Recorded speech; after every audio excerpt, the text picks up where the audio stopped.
Forward programming from Spektrum and E-FLITE and Horizon Hobby are favorites. You're going to need the forward programming to activate the Safe Select in your new bind and fly airplane. So forward programming is only available on Generation 2 and newer transmitters. The IX12 and the DX lineup is Generation 2. The black colored transmitters is Generation 2. The NX series is Generation 3. The Generation 1 transmitters that are silver are not forward programming capable. Let me show you a demonstration of Generation 1 transmitters. Here are some Generation 1 transmitters, the silver in color. Obviously, the DX5 doesn't have a screen, so it's not capable of any kind of computerized. Generation 1 are the silver, the DX6i, the DX7S, the DX8. There is some other transmitters that are in the Generation 1 as well that are not forward programming capable. There is one exception for Generation 1. That's the DX18. That's the only one that will have forward programming capability, is the DX18. So, now that we know what Generation 2 and newer transmitters are and look like, now let me tell you how you can get forward programming and what you need to get it. Hey YouTube, it's Sean, Griffin RC Planes. Had a couple requests, a few people asking about forward programming. So let's help some folks out that haven't found out the ins and the outs of forward programming. So you're gonna need forward programming to keep on advancing in our awesome hobby. You know, the cool family at Horizon Hobby, E-FLITE and Spektrum, and just everybody at Horizon Hobby gave us all the opportunity to try to fly radio-controlled airplanes. Without Safe Select, it wouldn't be possible. So they first came out with an E-FLITE 5-channel Safe Select AS3X receiver, and it was in the E-FLITE Apprentice. That was what I learned how to fly on. Now I'll show you a picture of it. And then, since that was such a big hit, they had the AR636 receiver, and people could buy that and put it in any airplane they had, and then they could program it, custom for their particular needs. But the way you would program it was a pain in the butt. You used a USB program cable, or you used a Bluetooth dongle, and your phone or a tablet or what have you.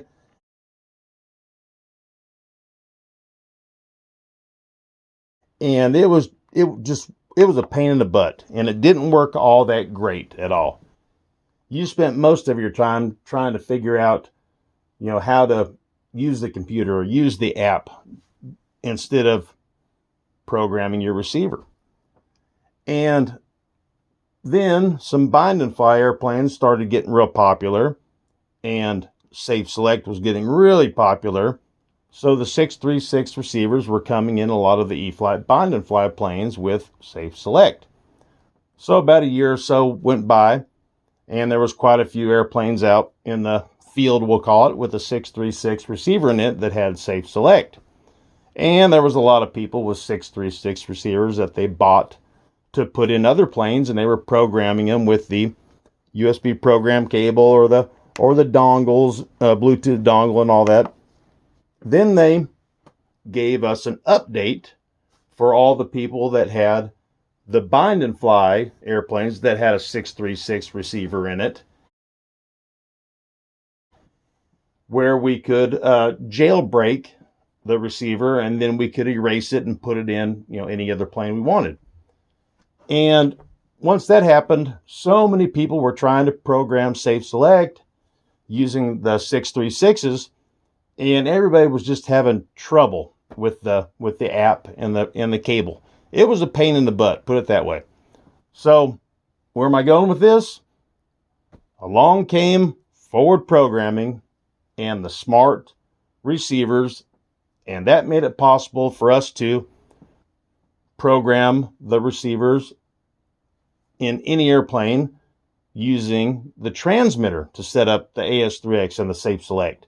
You didn't need a USB cable. You didn't need a Bluetooth dongle. You didn't need a home computer. You didn't need a tablet. All you needed was your transmitter. But the transmitters that could do that had to be, of a certain capability. They had to have the capability inside them. They needed to be a computerized transmitter that could do it. So, Generation 2 and newer, except for the DX18, is the transmitter that you need to have forward programming. And you need to have a forward programming capable receiver, which is the smart receivers.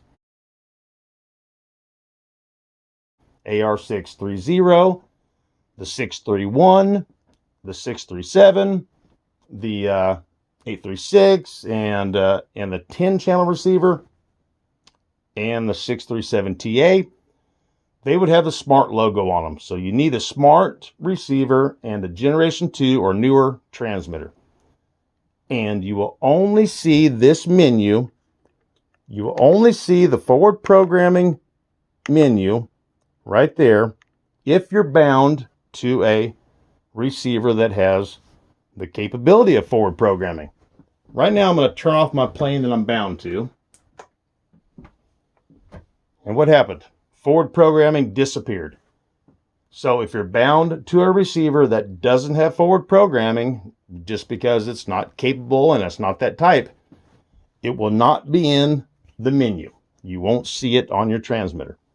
Now, if you have a Generation 2 or newer transmitter and you have your smart receiver and you know 100% that they're both capable of forward programming, and you still don't see forward programming on the function list, then either your transmitter needs to be updated or the receiver needs to be updated with software, and or both. So you need to go to your Spektrum account and look for your registered Spektrum products and make sure that they're up to date. All your Spektrum products need to be registered on your Spektrum account and they need to be updated. And then you will have forward programming. Now's a good time to make sure that you're subscribed to my channel. And if you get anything out of these videos, like the few of you that just learned a little bit about forward programming, give me a thumbs up. Make sure you're subscribed, leave a comment. How about a video idea? And I would greatly appreciate it. Programming. Say it, Sean. Forward programming. So, therefore, you can do all kinds of cool stuff. I'm going to turn my plane back on. And forward programming just magically appeared. So, if you have a Generation 2 and newer transmitter, and you have a forward programming smart capable receiver, then forward programming will show up in your menu.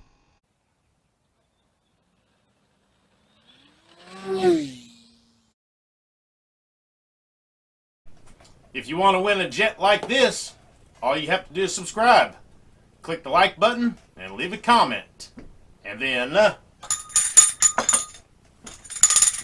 ring the bell so you don't miss my next video. At 1,000 subscribers, we gave this jet away. At 5,000, we're going to give another one. I don't know what it is yet. We'll see when that time comes. So hey, subscribe guys. Happy flying.